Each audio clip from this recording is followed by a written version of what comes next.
దాని సర్కిల్ మీరు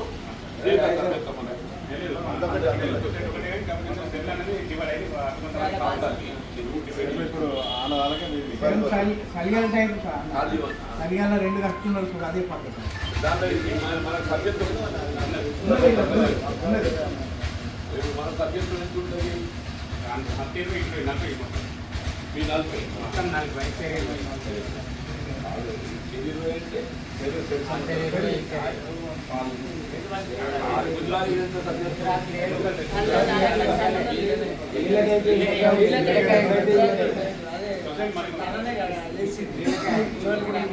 గుజరాత్ పెద్ద చెట్టు వాళ్ళే పడుకుంటారు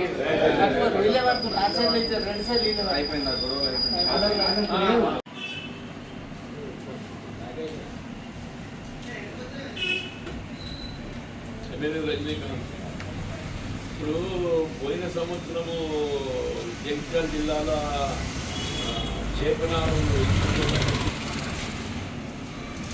600 ఉన్నాయి చెప్పేసింది 700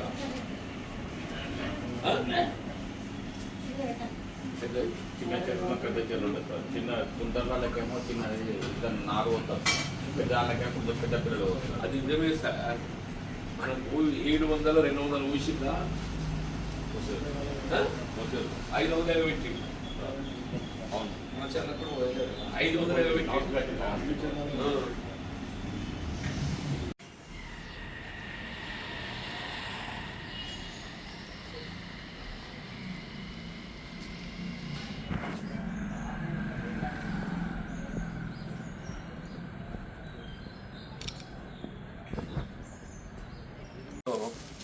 వాస్తవంగా కులవృత్తిపై ఆధారపడి జీవనం మనకు ప్రధానము. ఇలా గంగమ్మ తల్లి మీ ఆరాధ్య దైవం. ఇలా గంగమ్మ దేవాలయ నిర్మాణం ఒక అంశం. అట్లాగే ఏదైతుందో మనకు చేప పిల్లలు వాస్తవంగా ఏదైతుందో ఏ గ్రామ పరిధే కానీ ఆ గ్రామ పరిధిలో ఉండేటువంటి చెరువులు కుంటలు అన్నీ కూడా మత్స్యకారులకి చెందే విధంగా చట్టాన్ని రూపొందించడం. ముంపు గురయ్యేటువంటి యొక్క భూములు రైతులు ఎవరి అయినా కానీ ఏదైతుందో అందులో నీరున్నంత వరకు ఏదైతుందో మత్స్యకారులకి అనుకుంటుంది. నీరున్నంత వరకు చేప పెంపుపై కూడా ఏదైతుందో మత్స్యకారులకి అనుకుంటుంది. అట్లాగే ఏదైతుందో వాళ్ళకు ఈ చేప విత్తనం కూడా ప్రధానమని చెప్పండి. ఆ చేప విత్తనము సరైన సమయం లోపల మనకు అందుబాటులోకి రాకపోవడంతో మనం ఆశించిన మేరకు వృద్ధి చెందడం లేదు. అంటే వాస్తవంగా మనం జూన్ జూలైలో చేప విత్తనం పోసుకోవాలి మొదటి వర్షాల.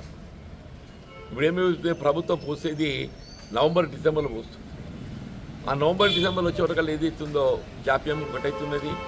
రెండవది మొన్న జగిత్యాల జిల్లా చూస్తే దాదాపు 700 చెరువులు ఉంటే కేవలం 250 చెరువులకు మాత్రమే పోసింది.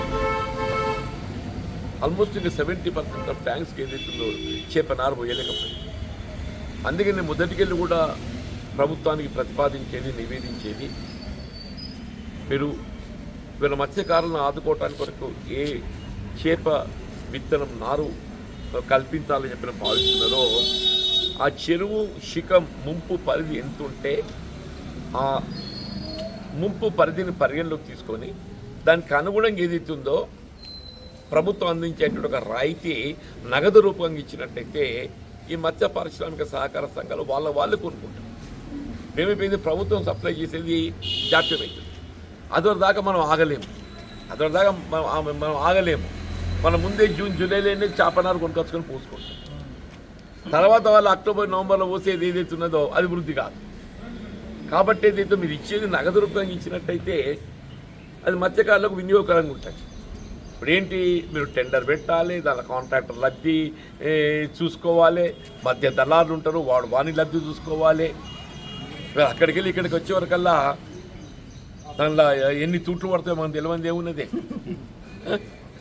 కాబట్టి మరి ప్రభుత్వానికి నేను నివేదిస్తున్నా, ఇలా మత్స్యకారులకు ఎక్కడైనా కానీ చేప నారు ప్రభుత్వం కల్పించాలని చెప్పని భావిస్తున్నదో ఆ చేప నారు దాని విలువ ఏదైతుందో నగదు రూపేణ మత్స్యకార సహకార సంఘాలకు కల్పిస్తే వాళ్ళు దాన్ని పూర్తి స్థాయి లోపల ఏ విధమైనటువంటి ఒక దుబారా కాకుండా వినియోగం చేసుకునేటువంటి అవకాశం ఉంటుంది. ముఖ్యంగా అల్లీపూర్ చెందినటువంటి గంగపుత్రులు ఈరోజు గంగమ్మ గుడి నిర్మాణం కొరకు ఏదైతే వాళ్ళు సొంత నిధులతో నిర్మాణం చేసుకోవాలని చెప్పి భావిస్తున్నారు. ఎందుకంటే ప్రభుత్వంకి వెళ్ళి రావడం లోపల విధి విధానాలు కొంత ఇబ్బందులు ఎదురవుతున్న దృష్ట్యా ఆ గ్రామస్తుల సహకారం ఇక్కడ ఏదో గంగపుత్రులు గంగమ్మ గుడి అంటే కేవలం గంగపుత్రులనే కాకుండా అల్లిపురు గ్రామంలో ఒక గొప్పతనం ఏంటంటే అన్ని కులాల వారు కూడా ఇది తూమిపల్ల గంగపుత్రులు తోడు చేస్తున్నారు. అది నేను అందరినీ కూడా అభినందిస్తున్నా. నేను కూడా ఏదైతే ఉందో నాకు మీతో ఉన్న అనుబంధం దృష్ట్యా నాతో చేతులైన కాడికి మీరు ఆ బిల్డింగ్ స్లాబ్ వేయడానికి అవసరమయ్యేటటువంటి ఒక మెటీరియల్ కానీ ఏది ఉన్నా కానీ నేను సహకారం చేస్తానని చెప్పాను.